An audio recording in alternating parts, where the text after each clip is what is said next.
আসসালামু আলাইকুম, welcome to my page শাকের রেসিপি বাই শামনা। চলুন আজকে ভিন্নধর্মী চিকেনের রেসিপি দেখে নিই। বিসমিল্লাহির রহমানির রহিম।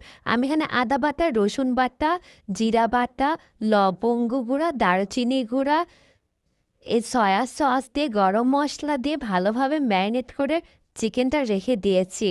আমি এই চিকেনটা ম্যারিনেট করার সময় লেবুর রস ব্যবহার করেছি। আপনারা চাইলে লেবুর রস বা সিরকা ব্যবহার করতে পারেন। এবার আমি শুকনা ময়দাতে খালি আলতোভাবে একটা হালকা কোট করে নিব। শুকনো ময়দাতে কোট করব। হালকা কোট করে নিব, নিয়ে তেলের মধ্যে এটা আমি ভেজে নিব।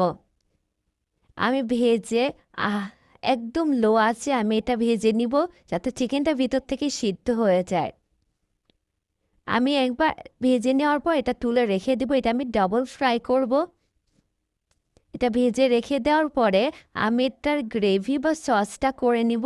গ্রেভিটা করা হয়ে গেলে তারপর আমি আবার এটা ফ্রাই করে দিয়ে দেব গ্রেভির মধ্যে।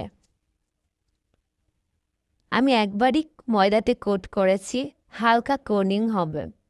গ্রেভির মধ্যে সাথে সাথে দিয়ে তুলে নিতে হবে, নাহলে চুই হয়ে যাবে।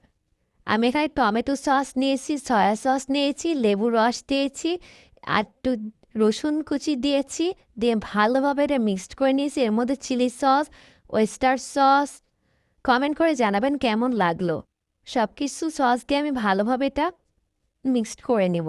আমি এখানে মরিচের গুঁড়া দিয়েছি, এখানে মাস্টার্ড সস দিয়েছি, আমি এখানে বেশ কিছুটা মধু দিয়ে দিলাম। একদম অথেন্টিক টেস্ট পেতে আপনারা মধুটাই ব্যবহার করবেন। আমি এবার চিকেনেরগুলো দিয়ে ভালোভাবে একটু নাড়াচাড়া করে